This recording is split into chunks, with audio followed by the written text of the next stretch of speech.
کسی بھی ملک کی ترقی میں ٹریڈ یا تجارت کا رول بہت اہم ہوتا ہے۔ دوسرے ملکوں کی طرح پاکستان نے بھی ٹریڈ پالیسی بنائی ہے، بہت عرصے سے ٹریڈ پالیسی بنتی ہے، اور جو کامرس منسٹر ہیں ہر سال ٹریڈ پالیسی پہ اپنی اسپیچ دیتے ہیں اور اس کے سیلینٹ فیچرز ڈٹرمن کرتے ہیں۔ تو اس میں پاکستان کی ٹریڈ پالیسی کو سمجھنا بہت ضروری ہے، کیونکہ ٹریڈ کا بہت ہی اہم رول ہے ملکوں کی ترقی میں۔ یہ کہنا بے جا نہ ہوگا کہ 16ویں صدی سے لے کے اب تک جو ترقی ہوئی ہے بہت سارے ملکوں میں، اس کی ایک بڑی وجہ انٹرنیشنل ٹریڈ ہے۔ تو اگر آپ اکنامکس کے ڈسپلن کو پڑھیں یا اکنامکس کے ساتھ ساتھ جو دوسرے علوم ہیں ان کو پڑھیں، سوشیالوجی کو پڑھیں، اینتھروپولوجی کو پڑھیں، تو آپ کو یہ پتہ چلے گا کہ ٹریڈ کا رول انسانی سویلائزیشن میں بہت ہی مرکزی ہے۔ ایک تو اکنامک ایکسچینجز کے حوالے سے، ترقی کے حوالے سے، جابز اور امپلائمنٹ کے حوالے سے، ویلتھ کریشن کے حوالے سے، لیکن کلچرل ایکسچینج اور کلچرل چینج کے حوالے سے بھی ٹریڈ کا رول بہت اہم ہے۔ اگر آپ ایڈم اسمتھ سے لے کے اب تک کے اکانومسٹ کو پڑھیں تو آپ کو یہ پتہ چلے گا کہ بہت سارے اکانومسٹس نے اکنامک ڈیولپمنٹ کے لیے ٹریڈ کے رول پہ بہت زور دیا ہے، انٹرنیشنل ٹریڈ بڑھانے پہ زور دیا ہے، اور ٹریڈ کے راستے میں جو رکاوٹیں ہیں ان کو دور کرنے پہ زور دیا ہے۔ یعنی ٹریڈ کرنے کی جو کاسٹ ہوتی ہے، اگر اس کاسٹ کو کم کر لیا جائے تو ٹریڈ گرو کرتی ہے، اور جب ٹریڈ گرو کرتی ہے تو بہت سارے لوگ جو ٹریڈ کے ساتھ وابستہ ہیں وہ بھی گرو کرتے ہیں۔ پچھلے کچھ سالوں سے 1990s کے اینڈ سے لے کے اب تک ڈیولپمنٹ تھیوری میں ایک بہت بڑا چینج آیا ہے۔ ڈیولپمنٹ تھیوری میں بہت سارے لوگوں نے یہ سلوگن اڈاپٹ کر لیا ہے کہ ایڈ نہ دی جائے غریب ملکوں کو، یعنی یورپ اور امریکہ ایڈ دینا بند کر دیں اور ٹریڈ کرنا شروع کر دیں۔ اس سلوگن کے پیش نظر بات یہ ہے کہ اگر یورپی منڈیاں اور امریکی منڈیاں عام ملکوں کی ایکسیس میں ہوں ٹریڈ کے لیے، تو وہ ٹریڈ کے ذریعے اتنے ریونیوز کما سکتے ہیں کہ انہیں یورپین ایڈ پہ ڈیپینڈ کرنے کی ضرورت نہیں ہے۔ بہت سارے ملک جیسے جاپان، کوریا، ملیشیا، تائیوان اور ویتنام، یہ ملک جیسے ترقی کیے ہیں اس میں ان کی یورپین منڈیوں تک رسائی کا رول بہت اہم ہے۔ جیسے جیسے ان کے لیے یورپی منڈیاں کھلی ہیں اور ان ملکوں نے یورپینز کے ساتھ ٹریڈ کرنا شروع کیا ہے تو اس کے بہت بینیفٹ ہوئے ہیں ان کو، اور شاید یہی وجہ ہے کہ بہت سارے یورپین ملکوں نے اپنی فیکٹریاں اور اپنی انڈسٹریز ان ملکوں میں منتقل کی ہیں جن کے ساتھ وہ ٹریڈ کر رہے ہیں، اور اس کے نتیجے میں ان ملکوں کے لوگوں نے بہت ہی فائدے اٹھائے ہیں، اور اکنامک گروتھ کی مجموعی طور پر صورتحال بہتر ہوئی ہے۔ تو جب ہم ٹریڈ پالیسی کی بات کرتے ہیں تو ٹریڈ سے مراد ہے ایکسپورٹ پالیسی، یعنی the facilities which are available to the people who want to export to other countries.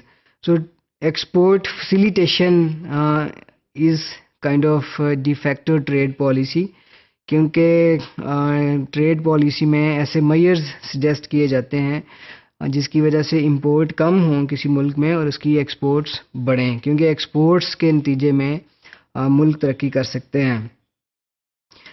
ہم پاکستان میں بہت عرصے سے ٹریڈ پالیسیز بنا رہے ہیں، اور اس وقت ہمارے پاس ایک لیٹسٹ ٹریڈ پالیسی ہے جو ابھی نافذ العمل ہے، اور اس کی کچھ پروویژنز ہیں جن کے بارے میں مختلف لوگوں کی مختلف اوپینینز ہیں، لیکن مجموعی طور پر ٹریڈرز اور اکانومسٹس اس پالیسی سے خوش نہیں ہیں۔ بہت سارے لوگوں کا یہ خیال ہے کہ پاکستان میں ٹریڈ پالیسی فیل ہوئی ہے، اور جو 2012 سے پہلے کی ٹریڈ پالیسیز ہیں، جیسے 2009 سے 2012 کی ٹریڈ پالیسی فریم ورک، وہ ناکام ہوئی ہے اپنے پرپزز کو اچیو کرنے میں۔ مثال کے طور پر اس پالیسی میں 35 ارب روپے ایلوکیٹ کیے گئے تھے ایکسپورٹرز کی کیپیسٹی بلڈنگ کرنے کے لیے اور پروموشنز ایکسپورٹس کی کرنے کے لیے، لیکن اس میں سے صرف 3 بلین روپے خرچ کیے جا سکے. اور آلدو 23.6 بلین روپے کا ٹارگٹ تھا ایکسپورٹس کا، لیکن اس سے بڑھ گیا. اس میں ٹریڈ پالیسی کا رول اتنا اہم نہیں ہے جتنا انٹرنیشنل فیکٹرز کا. تو ٹریڈ پالیسی کے جو مسائل رہے ہیں، جو اس کی وجہ بتائی جاتی ہے ٹریڈ پالیسی کے فیل ہونے کی، چونکہ ٹریڈ پالیسی ایکسپورٹ ٹارگٹس پہ فوکس کرتی ہے اور جو اسٹیبلشڈ پروڈکٹس ہیں کچھ ان کو ایکسپورٹ کرنے پہ فوکس کرتی ہے. تو ایکسپورٹ پورٹ فولیو مجموعی طور پر بہت چھوٹا اور لمیٹڈ رہا ہے.